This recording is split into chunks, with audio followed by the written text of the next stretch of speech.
ఇలా ఇవ్వే. ఇవ్వు. ఇవ్వవే.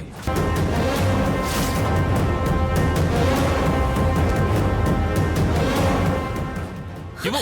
ఇవ్వు.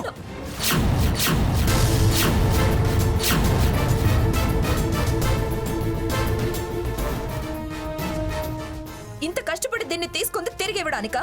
ఏంటే నువ్వు పడ్డ కష్టం? దొంగతనమా?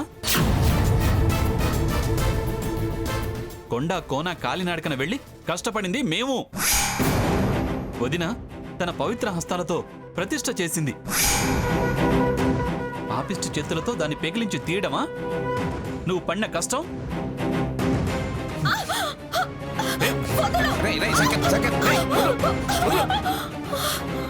ఎందుకు లేని పొద్దున వదిలేశాం. లేకపోతే నువ్వు వేసిన దొంగ వేషానికి వచ్చిన కారణానికి అప్పుడే వీడి పనిచేసి ఉండేవాడు. బతికి బయటపడిన దానివి కోరి మళ్ళీ వీడి చేతుల్లో తన్నులు తింటానికి వచ్చావా ఇక్కడికి? పొద్దున దొంగ వేషమా? ఏంటి తాతయ్య? అసలు ఏం జరిగిందంటే, ఇదిగో చూడు, చూడరా. ఆ సరుకుల గదిలో దూరి ఎలాగోలా నిప్పంటించేస్తే అంతా తలకిందులైపోతుంది. అయితే మీరు మెల్లగా వెళ్ళి గదిలోకి దూరండి. నేను వంటల దగ్గర కిరోసిన్ టిన్ ఉంది, ఎత్తుకొస్తాను.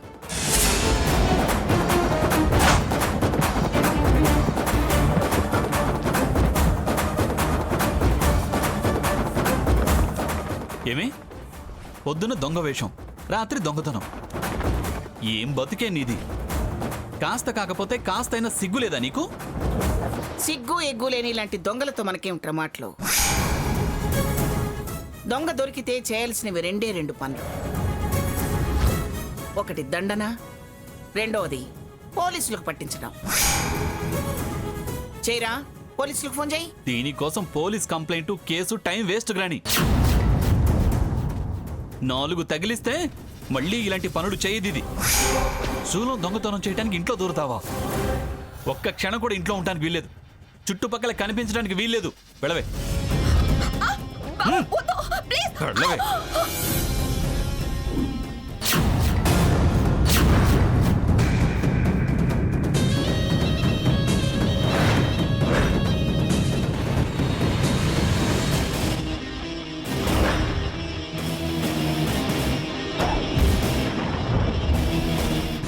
నువ్వెవడ్రా?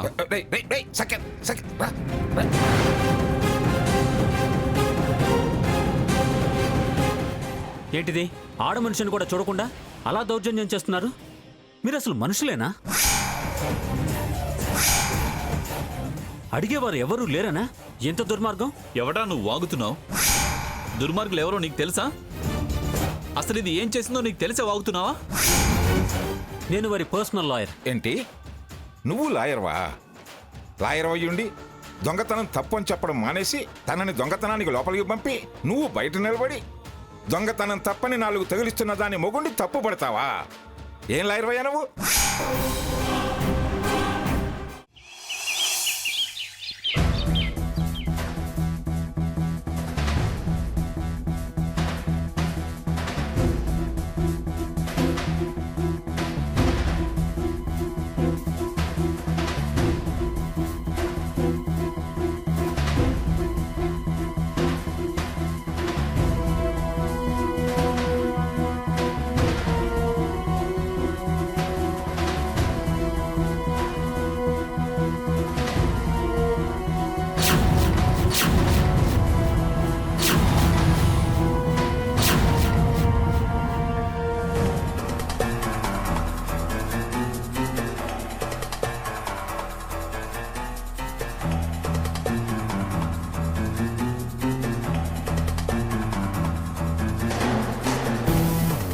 మేడం,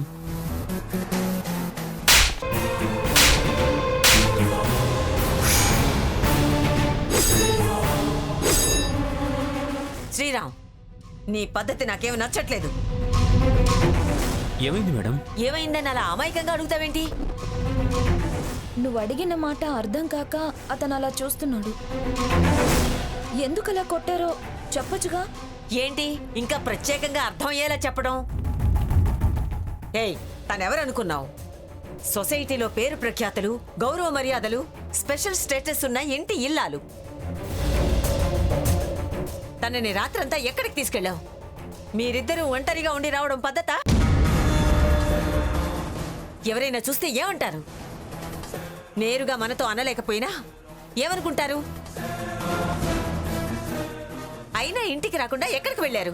ఇద్దరం వెళ్తే ఒంటరిగా అంటారేంటి? జంటగా వెళ్ళినా మీరు ఒంటరిగా వెళ్ళినట్టే. రాత్రుళ్ళు అలా వెళ్ళడం ఏం పద్ధతి అంటున్నాను.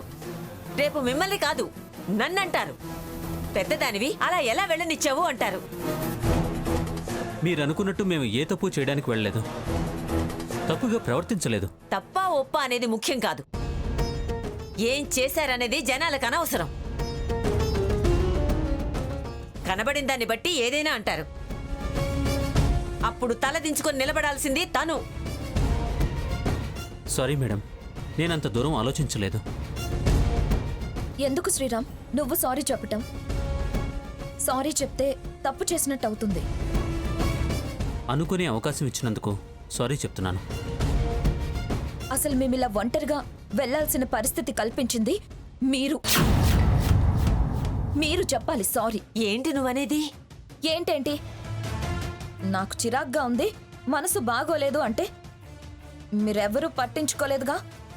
పైగా నేను చెప్పేది వినకుండా కోపంగా మాట్లాడారు. ఆ పరిస్థితుల్లో నన్ను ఓదార్చి ధైర్యం చెప్పి మనసు ప్రశాంతంగా ఉండేలా నన్ను తీసుకెళ్లి ఎంతో స్నేహంగా మాట్లాడి మనసు కుదుటపడేలా చేశాడు శ్రీరామ్. తనే రాత్రి తోడుగా లేకపోతే నేనేమైపోయేదాన్నో నాకే తెలీదు. అప్పుడున్న డిప్రెషన్లో ఆత్మహత్య చేసుకునేదాన్ని. ఇప్పుడు ఇలా ప్రాణాలతో ఉండేలా చేసింది శ్రీరామ్. ఒక రకంగా నాకు పునర్జన్మనిచ్చాడు. తను కేవలం నాకు ఒక పర్సనల్ లాయర్ మాత్రమే కాదు, నా బాధ తన బాధలా ఫీల్ అయి గొప్పగా మాట్లాడి ఎంతో హుందాగా ప్రవర్తించాడు.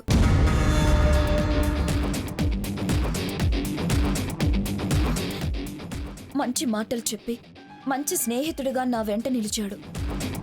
అతను అలా అనటం పద్ధతి తప్పాడు అనటం చాలా తప్పు. అతని మర్యాదను, మంచితనాన్ని, అభిమానాన్ని శంకించటం తప్పు. అంతలా సాయపడ్డా? మాటలతో చెప్పలేను. రుణం ఎలా తీర్చుకోవాలో తెలియనంతగా నాకు అండగా నిలిచాడు. కావచ్చు, కానీ లోకులు పలు కాకులు అంటారు. వాళ్ల నోళ్లు మనం ఊహించలేంగా. అందుకే మనం మన జాగ్రత్తలో ఉండాలని చెప్పేది. చూడు శ్రీరామ్, తను గొప్పింటి ఆడపిల్ల. కాస్త చూసి మసులుకోవడం మంచిది. నింద పడితే చాలా కష్టం. ఎటు పడితే అటు, ఎప్పుడు పడితే అప్పుడు తీసుకెళ్ళకూడదు. అలాగే మేడం, నెక్స్ట్ టైం రిపీట్ అవ్వకుండా చూసుకుంటాను. అతను నా కోసం తనకి తోచింది చేశాడు. అతన్నేం అనకండి. అసలు నిన్నేం జరిగిందో మీరు వినుంటే ఈ రోజు ఇతన్ని అనే పనుండేది కాదు. వెళ్ళవే. ఆడ మనిషిని కూడా చూడకుండా అలా దౌర్జన్యం చేస్తున్నారు. నా మనవడు వెనక ఈ జడ్జి జగన్నాథం ఉన్నాడనే విషయం మర్చిపోకో. అంత జరిగిందా?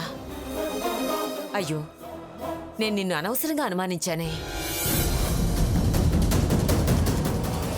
సరే స్వర్ణ, నువ్వు వెళ్ళి ఫ్రెష్ అవు. వెళ్ళి.